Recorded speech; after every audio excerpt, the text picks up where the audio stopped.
பசுமை நிறைந்த காட்டில் ஒரு பெரிய மாமரம் இருந்தது. அதன் கிளைகளில் ஒரு துள்ளில் அணில், பெயர் சின்னு. என்ன குளிர்காற்று! அப்போதே சின்னவின் கண்கள் பெரிதாக விரிந்தது. ஆஹா, பெரிய மாம்பழம்! வாவ், எவ்வளவு பெரிய மாம்பழம் இது! சின்னு தன் சிறிய கைகளால் மாம்பழத்தை தூக்க முயன்றது. அவ்வளவு பெரிய பழம்! ஓ, சுமக்கணும்! இது என் பொக்கிஷம்!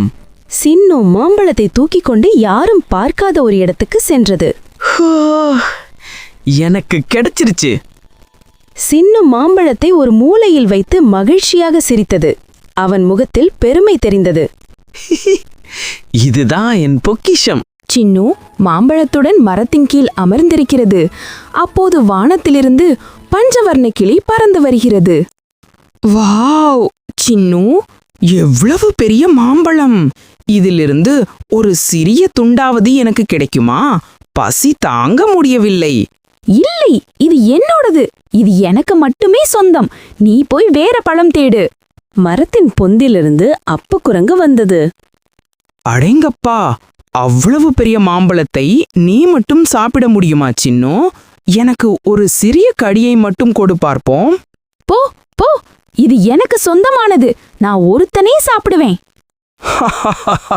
சரி சரி, கோபப்படாத. நீயே மாம்பழத்தை சாப்பிடு. சின்னு மாம்பழத்தை சாப்பிட முயற்சிக்கிறது. ஆனால் அது வழுக்கலாகவும் பெரியதாகவும் இருக்கிறது. அடடா, மாம்பழம் சின்னுவின் கையிலிருந்து நழுவி ஓடைக்குள் விழுந்து விட்டது. ஆ, என் மாம்பழம் போகுது போகுது, பிடிங்க பிடிங்க! மாம்பழம் பாறையை நோக்கி போகிறது. மோதினால் உடைந்துவிடும்.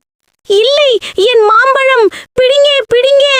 அப்பு குரங்கும் பட்டு கிளியும் இதையெல்லாம் பார்த்து கொண்டிருந்தன. சின்னு பயத்துடன் நண்பர்களை பார்த்தது. அவளின் கண்களில் மன்னிப்பு தெரிந்தது. அப்பு உடனடியாக ஒரு நீண்ட கிளையை எடுத்து மாம்பழத்தை தள்ளி காப்பாற்றுகிறான். சின்னு சின்னு, பிடி பிடி, மாம்பழம் உன் பக்கம்தான் வருது. மாம்பழம் இறுதியில் சின்னுவின் காலடியில் வந்து ஒதுங்கியது. நண்பர்களே, என்னை மன்னித்து விடுங்கள். நான் பேராசையுடன் நடந்து கொண்டேன். நீங்கள் எனக்கு உதவ மாட்டீர்கள் என்று நினைத்தேன். நன்றி. பரவாயில்லை சின்னு.